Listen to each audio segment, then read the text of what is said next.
بسم اللہ الرحمن الرحیم۔ سورۃ النحل یہ بھی مکی صورت ہے،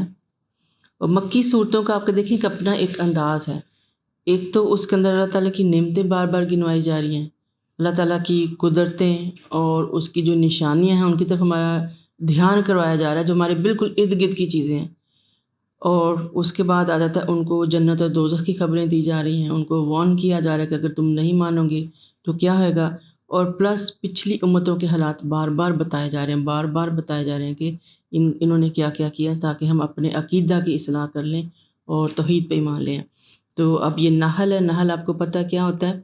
یہ ایک شہد کی مکھی ہوتی ہے، اس کا ذکر آئے گا بڑی تفصیل سے، اور باقی ہم دیکھتے ہیں کہ اور کیا کیا اللہ تعالیٰ ہم سے کہتے ہیں صورت میں۔ بسم اللہ الرحمن الرحیم۔ اے کافرو، اللہ کا حکم آ پہنچا، لہٰذا اس کے لیے جلدی نہ مچاؤ، وہ پاک ہے اور اس سے بلند تر ہے جو یہ لوگ شرک کرتے ہیں۔ پہلے والی ساری صورتیں ہم دیکھ رہے ہیں، کافی ساری جو ہیں وہ الف جو حروف مقطعات شروع ہوتی ہیں، اور سب سے پہلے قرآن کا ذکر آ رہا ہے یہاں پہ سب سے پہلے کیا آ گیا کہ اے کافرو، اللہ کا حکم آ پہنچا۔ تو یہ جو تھے کافر تھے، انہوں نے ایک تکیہ کلامی بنا لیا ہوا تھا کہ عذاب کیوں نہیں آتا، عذاب کیوں نہیں آتا۔ تو اللہ تعالیٰ کہہ رہے ہیں اے کافرو، اللہ کا حکم آ پہنچا، کیونکہ یہ صورت بھی جو ہے وہ ہجرت سے کچھ عرصہ پہلے مکی دور کی آخری صورتوں میں سے ہے۔ تو یہی کہتے تھے کہ عذاب کیوں نہیں لاتے جس کا تم ہمیں کہتے رہتے ہو۔ یہاں اللہ کے فیصلے سے مراد ہجرت نبوی ہے، اور کیونکہ ہجرت کے بعد قوم عذاب کی مستحق ہو جاتی ہے۔ اگر نبی جب تک وہاں اندر موجود ہیں تو اللہ تعالیٰ عذاب نہیں دیتا، اور نبیوں کو نکالنے کے بعد ہی وہاں عذاب آتا ہے، اور ہم یہ مستقل پڑھتے آ رہے ہیں۔ تو یہاں بھی آپ صلی اللہ علیہ وسلم کی ہجرت کا وقت آ گیا تھا، تو ان سے کہا کہ اے کافرو، اللہ کا حکم آ پہنچا، لہٰذا اس کے لیے جلدی نہ مچاؤ، یعنی نبی اگر نکل گئے یہاں سے تو پھر آپ لوگوں کو بھی عذاب آ سکتا ہے۔ وہ پاک ہے اور اسے بلند تر ہے جو یہ لوگ شرک کرتے ہیں۔ وہ اپنے بندوں میں سے جس پر چاہتا ہے اپنے حکم سے وحی دے کہ فرشتے نازل کرتا ہے کہ لوگوں کو متنبع کرو، اور میرے سوا کوئی الہ نہیں، لہذا مجھی سے ڈرو۔ اور اس نے ارض و سماوات کو حق کے ساتھ تخلیق کیا، اور جو کچھ یہ شرک کر رہے ہیں اللہ سے بلند تر ہے۔ اس نے انسان کی تخلیق نطفہ سے کی، مگر وہ دیکھتے ہی دیکھتے کلم کھلا جگڑالو بن گیا۔ یعنی یہاں اللہ تعالیٰ ہمیں جو ہے وہ اسپیشلی ان کو ان کی انسان کی یعنی اپنی تخلیق کے بارے میں بتا رہا ہے کہ تم بھول گئے کہ تم کہاں سے چلے تھے، تمہاری تخلیق کی ابتدا کہاں سے ہوئی تھی، یا اس میں تمہیں اللہ کی قدرت نظر نہیں آتی کہ ایک انسان کہاں سے شروع ہوتا ہے، اور کیسے ایک قطرے سے وہ بوٹی بنتا ہے، بوٹی سے پھر تھوڑا سا لوتھڑا بنتا ہے، لوتھڑے سے پھر اس کے اندر ہڈیاں آنی شروع ہوتی ہیں، پھر اللہ تعالیٰ اعضاء ڈالنے شروع کرتا ہے، پھر اس کا دل پمپ کرتا ہے، پھر آہستہ آہستہ چیزیں بنتی وہ 9 مہینے میں ایک مکمل انسان بن کے دنیا میں آتا ہے، اور آنے کے بعد وہ پھر محتاج ہوتا ہے انسانوں کا کہ اس کے لیے خیال کیا جائے اس کا۔ اللہ تعالیٰ نے کتنی محبت ڈالی ہے تب جا کے ایک انسان پلتا ہے، کتنی محنت، کتنا ٹائم اور کتنی قربانیوں کے بعد ایک انسان کا بچہ جو ہے وہ جوانی تک پہنچتا ہے، ماں باپ کی انتھک محنتیں، اور تب جا کے انسان بنتا ہے۔ جو ہی اپنے ہوش میں آتا ہے وہ جھگڑالو بن جاتا ہے، اللہ کا ہی سب سے پہلے اللہ کا انکار کرتا ہے، اس کے بعد اپنے ماں باپ پیدا کرنے والے شاید ہی چند ہوں گے جو نیک لوگ ہوتے ہیں، ورنہ ہر بندہ جس چیز سے اس کو احسان جس نے کیا اسی کے خلاف چلا جاتا ہے وہ لوگ۔ تو اللہ تعالیٰ کہتا ہے کہ پھر وہ کھلم کھلا جھگڑالو بن گیا، اور اپنے خالق سے ہی لڑنے جھگڑنے لگ جاتا ہے۔ وَالْأَنْعَامَ خَلَقَهَا لَكُمْ فِيهَا دِفْءٌ وَمَنَافِعُ وَمِنْهَا تَأْكُلُونَ، اور نیز چوپایوں کو بھی اس نے تخلیق کیا جن میں سے بعض سے تم سردی سے بچتے ہو، اور بھی فائدے ہیں، بعض کو تم کھاتے بھی ہو، نیز جب انہیں شام کو صبح چرانے لاتے ہو لے جاتے ہو تو اس میں بھی تمہارے لیے ٹھاٹھ ہے۔ یعنی اب ایک اور چیز اللہ تعالیٰ بتا رہا ہے، اپنا انعام جو انہوں نے انسانوں پہ کیا، ہمارے اوپر کیا، وہ کیا ہے کہ اللہ تعالیٰ کہتے ہیں میں نے جانور بنائے تمہارے لیے، اور جن میں سے تم سردی سے بچتے۔ ظاہر ہے جب ہمیں بلینکٹس وغیرہ جو بناتے ہیں تو وہ جانوروں کی وول ہی ہوتی ہے نا، اون وغیرہ ہوتی ہے جس کو ہم استعمال کرتے ہیں، اور ان کو کھاتے بھی ہیں، اور شام کو جب لے کے آتے جاتے ہیں تو ایک طرح سے وہ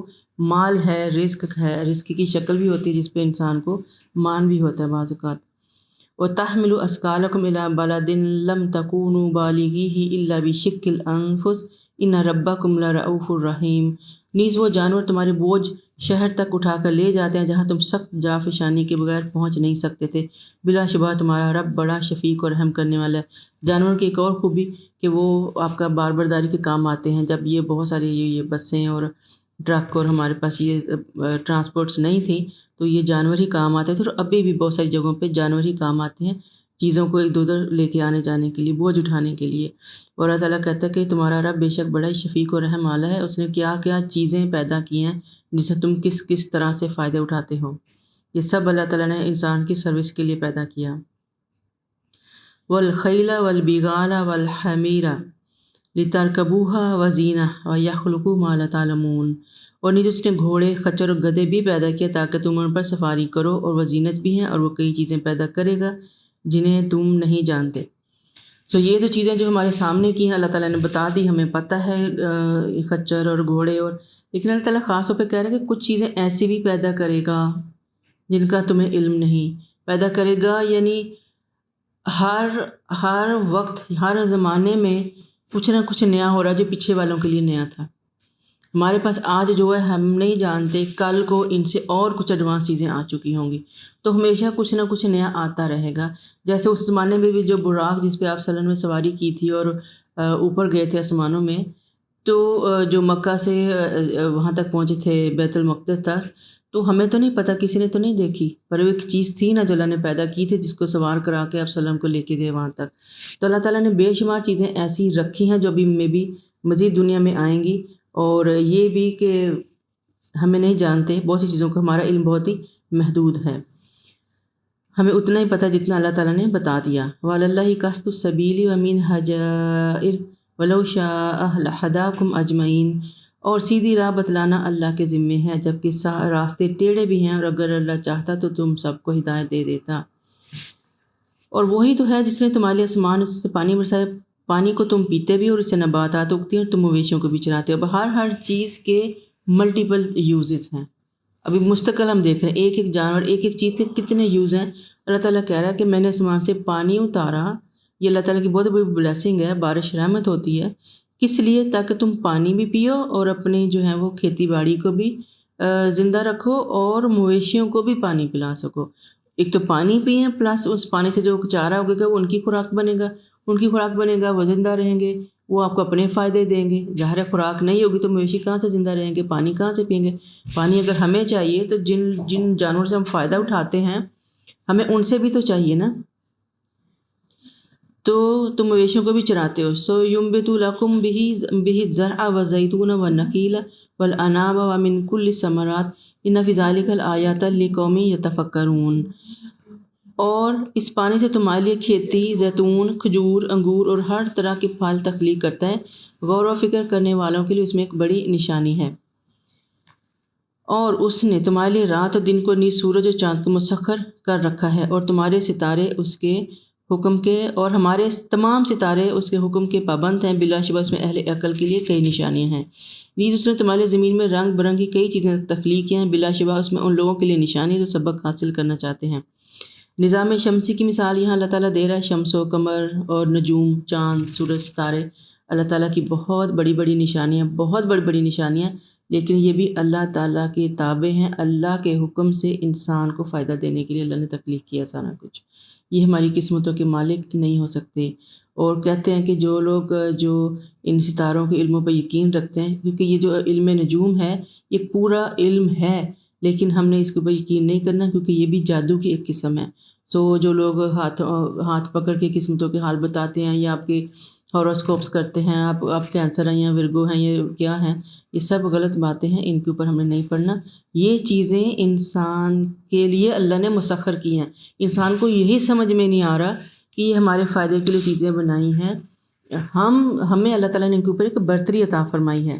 اور یہ بے انتہا بڑے بڑے ہیں، لیکن یہ اللہ کے شریک نہیں ہو سکتے۔ پھر رنگ برنگی چیزیں ہیں، بلا شبہ اس میں لوگوں کے لیے نشانیاں جو سبق حاصل کرنا چاہتے ہیں۔ وہی تو ہے جس نے سمندر کو مسخر کر دیا تاکہ اس میں سے تم تر و تازہ گوشت کھاؤ، اور اس میں سے وہ زیور نکالو تم پہنتے ہو، تو وہ دیکھتا ہے کہ کشتی سمندر کا پانی چیرتی ہوئی چلتی ہے، اور اس کے لیے کہ اس لیے بھی کہ تم اللہ کا فضل تلاش کرو، شکر ادا کرو، نعمت کے اوپر نعمت، بلیسنگ کے اوپر بلیسنگ، اللہ تعالیٰ کی نشانی کے اوپر نشانی ہمارے سامنے آ رہی، اور یہ ساری وہ چیزیں جن کے اندر ہم زندہ ہیں، جن کے اندر ہم رہ رہے ہیں، جو ہمارے استعمال میں ہیں۔ اب اگلی چیز کیا آ گئی؟ سمندر کیا ہے کہ اللہ تعالیٰ نے اس کا پانی ہمارے لیے مسخر کر دیا۔ ہم اس کے اندر مچھلیاں کھاتے ہیں، اس کی جو پیداوار اللہ نے ہمارے لیے حلال کی ہے، اس کی مچھلیاں کھاتے ہیں اور جھینگے اور پتہ نہیں کیا کیا چیزیں کھاتے ہیں لوگ، اور اس سے وہ زیور نکالو، یعنی اس کے اندر سے پرل نکلتے ہیں جس کو موتی نکلتا ہے، جس کا ہم زیور جو ہے وہ، اور جو مچھلی کا گوشت ہے نا وہ ہم دیکھیں گے کہ حالت حرام میں بھی اس کا شکار جائز ہے۔ سبحان اللہ، اللہ تعالیٰ نے کھانے کی جو ہے ہماری ضرورتیں وہ پوری کر دی، اور زیور بھی نکل آتا ہے، ہماری زینت کی چیزیں بھی نکل آتی ہیں، اور پھر یہ کہ کشتی کو مطلب کیسے ہو سکتا ہے اتنے بڑے سمندر میں کشتی کتنے آرام سے چل جاتی ہے، یہ اللہ کا حکم ہی ہے اور اللہ کا فضل ہی ہے، تاکہ جو ہے آپ سمندر کے اندر جا کے اس کے اندر کی چیزیں جو خزانے ہیں وہ نکال سکیں۔ وَأَلْقَى فِي الْأَرْضِ رَوَاسِيَ أَن تَمِيدَ بِكُمْ وَأَنْهَارًا وَسُبُلًا لَعَلَّكُمْ تَهْتَدُونَ۔ اب ایک اور بڑی نعمت اللہ تعالیٰ کی کہ اس نے زمین پر مضبوط پہاڑ رکھ دیے تاکہ تمہیں لے کر ہچکولے نہ کھائے، اور نہریں بھی بنائیں اور راستے بھی تاکہ تم راہ پا سکو۔ اور یہ آپ کو پتہ ہے کہ ہم پہلے بھی پڑھ چکے ہیں کہ پہاڑ جو ہیں اللہ تعالیٰ نے بہت بڑے بڑے پہاڑ جو زمین کے اوپر رکھے ہیں تو اس کو سٹیبل کرنے کے لیے رکھے، ورنہ زمین ایک نان سٹاپ موومنٹ کے اندر رہتی ہے۔ دو طرح کی موومنٹس ہوتی ہیں ہمیں پتہ، ایک وہ اپنے مدار میں گھومتی ہے اور ایک اس کے اوپر سورج کے ارد گرد گھومتی ہے، تو یہ سال کا تعین ہوتا ہے اور دنوں کا تعین ہوتا ہے۔ تو عالمات اور کچھ نشانیاں وبالنجم ہم یہتدون، اور لوگ ستاروں سے راستے معلوم کر لیتے ہیں۔ اب ستاروں کی جو خوبی ہے وہ آ گئی ہمارے سامنے کہ ستارے جو ہیں وہ ان کو دیکھ کے لوگ راستوں کا تعین کرتے تھے، یہ ہمیں پہلے بھی دیکھ چکے ہیں۔ تو اگر سارے سسٹم میں ذرا سی بھی خرابی آ جائے تو پھر پورا جو کائنات کا نظام ہے ایٹ لیسٹ زمین والوں کے لیے سب درم برم ہو جائے گا، اور پھر ہمارے لیے جو ہے وہ سوچیں ایک ہلکی سی چیز ہلنا شروع ہو جائے، گاڑی میں اس کی تھوڑی سی وائبریشن آنے لگ جائے تو ہمیں مشکل ہوتی ہے، تو کہاں ایک زمین اگر ہلنے لگ جائے پھر تو زلزلے ہی آئیں گے نا، تو ہلتی ہوئی زمین کے اوپر کون رہ سکتا ہے۔ افمن یخلق کمن لا یخلق افلا تذکرون، کیا جو تخلیق کرتا ہے اس جیسا ہو سکتا ہے جو کچھ بھی تخلیق نہیں کرتا۔ وَإِن تَعُدُّوا نِعْمَتَ اللَّهِ لَا تُحْصُوهَا إِنَّ اللَّهَ لَغَفُورٌ رَحِيمٌ، پھر تم کیوں سمجھتے نہیں، اور اگر تم اللہ کی نعمتیں گننا چاہو تو کبھی گن نہ سکو گے۔ وَاللَّهُ يَعْلَمُ مَا تُسِرُّونَ وَمَا تُعْلِنُونَ، اور اللہ تعالیٰ جو ہے وہ اور جو کچھ تم چھپاتے ہو اور جو کچھ ظاہر کرتے ہو اللہ تعالیٰ اس کو بخوبی جانتا ہے۔ وَالَّذِينَ يَدْعُونَ مِن دُونِ اللَّهِ لَا يَخْلُقُونَ شَيْئًا وَهُمْ يُخْلَقُونَ، اور اللہ کے ساتھ جنہیں یہ لوگ پکارتے ہیں وہ کوئی چیز کیا خاک پیدا کریں گے جبکہ خود پیدا کیے گئے ہیں۔ پھر سے شرک کرنے والوں کو ایک بہت بڑا چیلنج اللہ تعالیٰ کا، اتنی ساری نعمتیں گنوائی اللہ تعالیٰ نے، دیکھیں کتنی بڑی بڑی چیزیں جس کے اندر سے جانور آ گئے، انسان کی اپنی پیدائش آ گئی، اس کے اندر چوپائے آ گئے، زمین آ گیا، آسمان آ گیا، سمندر آ گیا، اور یہ ساری چیزیں بتانے کے بعد اللہ تعالیٰ کہتا ہے کہ کیا وہ لوگ اس چیز کا کوئی یعنی مالک ہو سکتے ہیں یا کسی چیز کو پیدا کر سکتے ہیں جو کہ خود ہی پیدا کیے گئے ہیں۔ مالک تو اللہ تعالیٰ ہے اور خالق بھی وہی ہے، تو پھر اسی کا حق بنتا ہے کہ اسی کو مشکل میں پکارا جائے، اسی کو اپنا الہ مانا جائے، نہ کہ اس کے ساتھ دوسرے لوگوں کو شریک بنایا جائے۔ اموات غیر احیاء وما یشعرون ایان یبعثون، وہ مردے ہیں زندہ نہیں، انہیں یہ بھی پتہ نہیں کہ کب دوبارہ اٹھائے جائیں گے، یعنی جو لوگ جن کو زیادہ تر پکارا جاتا ہے وہ قبروں میں پڑے ہوئے ہیں اپنے جہالت کی بنا پر، جو پیر فقیر اس دنیا میں جو بھی کر کے چلے گئے وہ تو اپنے نیک عمل کر کے چلے گئے، لیکن پیچھے والے نے انہیں الہ بنا لیا اور اللہ کے برابر اللہ کھڑا کر دیا، تو اللہ تعالیٰ کہتے ہیں وہ مر چکے ہیں، اپنا کام کر کے اس دنیا سے جا چکے ہیں، انہیں تو یہ بھی نہیں پتہ کہ دوبارہ کب اٹھایا جانا ہے، یعنی مرے ہوئوں کو بھی نہیں پتہ قیامت کب آنی ہے۔ تو الہکم الہ واحد، تمہارا الہ بس ایک ہی ہے۔ فالذین لا یؤمنون بالآخرۃ قلوبہم منکرۃ وہم مستکبرون، اور تمہارا الہ بس ایک ہی ہے۔ فالذین، پھر جو لوگ آخرت پر ایمان نہیں لاتے، انکار ان کے دلوں میں رچ بس گیا ہے اور وہ اکڑے بیٹھے ہیں۔ تو اکڑے بیٹھے سے آپ کو سمجھ میں آنا چاہیے کہ ہم لوگ اللہ کو مانتے تو ہیں، بہت سے لوگ اللہ تعالیٰ کو مانتے ہیں، اور اس وقت کے جو کافر تھے، جو مشرک تھے مکہ کے، وہ بھی مانتے تھے، لیکن ان کی اکڑ کیا تھی کہ انہیں آخرت کے اوپر اگر یقین ہو کہ ہم نے اللہ کو اپنے اعمال کا جواب دہی کرنی ہے تو پھر انسان کے عمل اس دنیا میں ہی ٹھیک ہونے لگ جاتے ہیں، پھر وہ اللہ کی رضا کے لیے وہ کام کرتا ہے جو اللہ کو پسند ہے، اور وہ کام چھوڑ دیتا ہے جو اللہ تعالیٰ کو پسند نہیں ہے۔ لیکن جن لوگوں کے اندر تکبر ہوتا ہے، اکڑ ہوتی ہے، وہ جھکنا نہیں جانتے، عاجزی نہیں ہوتی، نہ ان کی ڈیلنگ لوگوں کے ساتھ اچھی ہوتی ہے اور نہ ہی اللہ تعالیٰ کے ساتھ۔ اور اللہ تعالیٰ کیا کہتے ہیں؟ لا جرم ان اللہ یعلم ما یسرون وما یعلنون انہ لا یحب المستکبرین، اور جو کچھ چیز چھپاتے ہیں جو ظاہر کرتے ہیں، یقیناً اللہ سب جانتا ہے اور تکبر کرنے والوں کو قطعاً پسند نہیں کرتا۔ اور جب ان سے پوچھا جاتا ہے کہ تمہارے رب نے کیا نازل کیا ہے تو کہتے ہیں بس پہلے لوگوں کے قصے ہی ہیں، اور یہ اس لیے کہتے ہیں کہ قیامت کے دن اپنے بوجھ تو پورے کے پورے اٹھائیں گے، کچھ ان لوگوں بھی جنہیں وہ بغیر علم کے گمراہ کرتے رہے، دیکھو کیسا بوجھ ہے جو وہ اٹھائیں گے۔ تو جو لوگ متکبر ہوتے ہیں، صاحب حیثیت ہوتے ہیں، ایلیٹ کلاس کے لوگ ہوتے ہیں، انہیں بھلائی کی اور نیکی کی باتیں بہت کم سمجھ میں آتی ہیں۔ یہ تو ہم مستقل پڑھتے آ رہے ہیں، ہر امت کے جو مصرفین تھے، جو وہاں کی ایلیٹ کلاس تھی، وہی سب سے زیادہ اکڑ رکھتی تھی، تو ان کے پیچھے پوری پوری قومیں چل پڑتی ہیں۔ اصل میں ان کو لگتا ہے جو یہ کہہ رہے ہیں یہی ٹھیک ہوگا، تو اللہ تعالیٰ کہتا ہے کہ جب اپنے عذاب میں یہ مبتلا ہوں گے قیامت والے دن، تو ان کو اپنے گناہوں کا بوجھ بھی اٹھانا پڑے گا، اور ان سب کا جو ان کو دیکھ کے بگڑ گئے تھے۔ تو اللہ تعالیٰ کہتا ہے یہ کتنا ہی خوفناک بوجھ ہے جو ان کو اٹھانا پڑے گا۔ ان سے پہلے بھی لوگ چلتے رہے ہیں، پھر اللہ نے ان کے مکر کی عمارتوں کو بنیادوں سے اکھاڑ پھینکا، اور اوپر سے چھت کو بھی ان پر گرا دیا، اور انہیں عذاب ایسی جگہوں سے آیا جہاں سے ان کا وہم و گمان بھی نہ تھا۔ یہ بھی ہم پڑھ چکے ہیں اقوام کے حالات کے اندر۔ پھر قیامت کے دن اللہ انہیں ایسے رسوا کرے گا اور پوچھے گا وہ میرے شریک کہاں جن کے بارے میں تم اہل حق سے جھگڑا کیا کرتے تھے۔ شقاق جو ہوتے ہیں نا، وہ ایسی مخالفت جس میں دوسروں کو پریشان کرنے کی کوشش کیا جائے، اور یہی جو تھے وہ کفار مکہ کر رہے تھے، آپ کے ساتھ ایک طرح کی دشمنی پہ اترے ہوئے تھے، اور اللہ تعالیٰ یہاں پہ ان کو چیلنج کر رہا ہے قیامت والے دن کہ وہ شریک کہاں ہیں جن کے بارے میں تم میرے اہل حق، یعنی جو حق پہ لوگ تھے، ان کے تم جھگڑا کرتے تھے۔ وَقَالَ الَّذِينَ أُوتُوا الْعِلْمَ إِنَّ الْخِزْيَ الْيَوْمَ وَسُوءَ عَلَى الْكَافِرِينَ، اور جن لوگوں کو دنیا میں علم دیا گیا تھا وہ کہیں گے آج کافروں کے لیے رسوائی اور بدبختی ہے۔ علم کا ہونا، سچے علم کا ہونا بہت ہی خوش بختی کی علامت ہے، اور وہ کافر جو اپنے آپ پر ظلم کر رہے ہوتے ہیں۔ الَّذِينَ تَتَوَفَّاهُمُ الْمَلَائِكَةُ ظَالِمِي أَنفُسِهِمْ فَأَلْقُوا السَّلَامَ مَا كُنَّا نَعْمَلُ مِنْ سُوءٍ، جب فرشتے ان کی روح قبض کرنے آتے ہیں تو ہتھیار ڈال دیتے ہیں اور کہتے ہیں ہم کوئی برے کام تو نہیں کرتے تھے۔ فرشتے کہیں گے کیوں نہیں، جو کچھ تم کرتے یقیناً اللہ سے خوب جانتا ہے۔ یہاں پھر وہ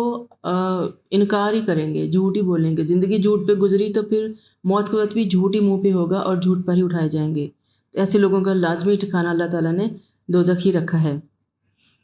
فرشتوں کو دیکھ کر بھی غلط ہی بولیں گے۔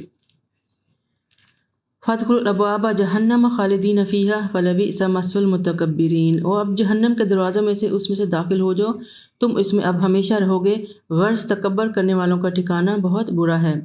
وَقِيلَ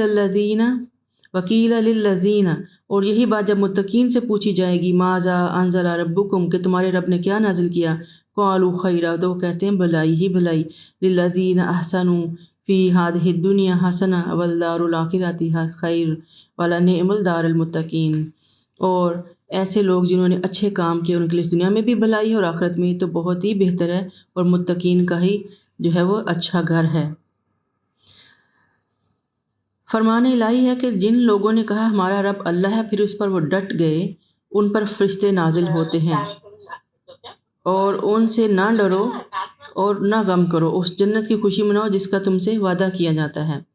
حضرت ابی ہریرہ فرماتے ہیں کہ آپ صلی اللہ علیہ وسلم نے فرمایا، اللہ تعالیٰ فرماتے ہیں کہ میں نے اپنے نیک بندوں کے لیے ایسی چیزیں بنائی ہیں جو کسی آنکھ نے نہیں دیکھی، نہ کسی کان نے سنی، نہ کسی انسان کے دل میں اس کا گمان بھی گزرا ہوگا۔ یہ جنت کی ڈسکرپشن ہے، ٹھیک ہے۔ تو جنت کی جو ہمارے سامنے جو اللہ تعالیٰ نے نبی کے ذریعے کچھ چیزیں ہمارے سامنے رکھی ہیں، اور بہت سی چیزیں ایسی ہیں اللہ تعالیٰ کہتا ہے وہ کسی آنکھ نے دیکھی نہیں، کسی کان نے سنی نہیں، اور کوئی اس کا گمان بھی نہیں کر سکتا۔ یعنی جنت میں اتنی خوبصورت، اتنی چیزیں، اتنا کچھ ملے گا کہ ہمارے چھوٹے سے دماغوں میں آ ہی نہیں سکتا اس کو، اور یہ سب ان کو ملے گا جو متقین ہیں، جو اللہ تعالیٰ پہ ایمان رکھتے ہیں، اس پہ پھر ڈٹ جاتے ہیں، پھر کسی مخالفت کی پرواہ نہیں کرتے، اور ان کے عمل نبی کی سنت کے مطابق ہو جاتے ہیں۔ جنت میں جانے کے لیے دو چیزیں لازمی چاہیے، ایک اللہ کے اوپر مکمل ایمان بغیر کسی شرک کے، اور دوسرا جو ہمارے عمل ہیں وہ سنت کے مطابق ہوں گے تو ہی جنت کے حقدار ہوں گے۔ تو اللہ تعالیٰ فرماتے ہیں کہ جو پاک سیرت ہوتے ہیں فرشتے ان کی روح قبض کرنے آتے ہیں تو کہتے ہیں تم پر سلام ہو، جو اچھے عمل تم کرتے رہے اس کے صلہ میں جنت بھی داخل ہو جاؤ۔ کیا یہ لوگ اسی بات کا انتظار کر رہے ہیں کہ ان کے پاس فرشتے آئیں یا تیرے رب کا حکم آ جائے؟ ان سے پہلے بھی لوگوں نے یہی کچھ کیا تھا اور اللہ نے ان پر ظلم نہیں کیا، وہ خود ہی اپنے آپ پر ظلم کر رہے تھے۔ پھر انہیں اپنے اعمال کے برے نتیجے سے دوچار ہونا پڑا، اور جس عذاب کا وہ تمسخر اڑایا کرتے تھے اسی نے انہیں گھیر لیا۔ اب اللہ تعالیٰ فرماتے ہیں کہ میں نے ہر چیز آپ کے سامنے کھول کے رکھ دی، جنت بھی رکھ دی، دوزخ بھی رکھ دی، دنیا کی ساری آسائشیں اور ساری نشانیاں، ہر چیز آپ کو بتا دی۔ اب آپ کس چیز کا انتظار کر رہے ہیں؟ فرشتے تو موت کے وقت ہی عام طور پہ آتے ہیں، عذاب کی شکل میں آ جائیں، روح قبض کرنے آ جائیں، کس وقت یا نیک انسان کی روح قبض کرنے آئیں گے تو اس کو سلام دیتے ہیں۔ تو کیا یہ اس بات کا انتظار کر رہے ہیں کہ ان کے پاس فرشتے آئیں، یا خود آپ کا رب آئے، یا اس کی کوئی نشانی معجزہ آئے؟ جس دن کوئی ایسا معجزہ آ گیا تو خواہ اس وقت کسی کا ایمان لانا اسے کچھ فائدہ نہ دے گا جو اس سے قبل ایمان نہ لایا ہو یا اپنے ایمان کی حالت میں نیک اعمال نہ کیے ہوں۔ آپ کہہ دیجئے کہ تم بھی انتظار کرو، ہم بھی انتظار کرتے ہیں۔ جو مذاق اڑاتے ہیں اس دن کا، قیامت کا، مرنے کا، قبر کے عذاب کا، دوزخ کے عذاب کا، ان سین چیزوں کو جو اللہ تعالیٰ نے ہمیں ایمان لانے کے لیے ہماری شرط ہے، اللہ تعالیٰ کہہ رہے ہیں کہ ان لوگوں کو پتہ چل جائے گا، کہہ دیجیے گا تم بھی ایمان لاؤ، کیونکہ جب جس چیز کا یہ مانگ رہے ہیں اگر آ گئی تو پھر ان کے پاس مہلت نہیں ہوگی کہ وہ ایمان لے کے آئیں۔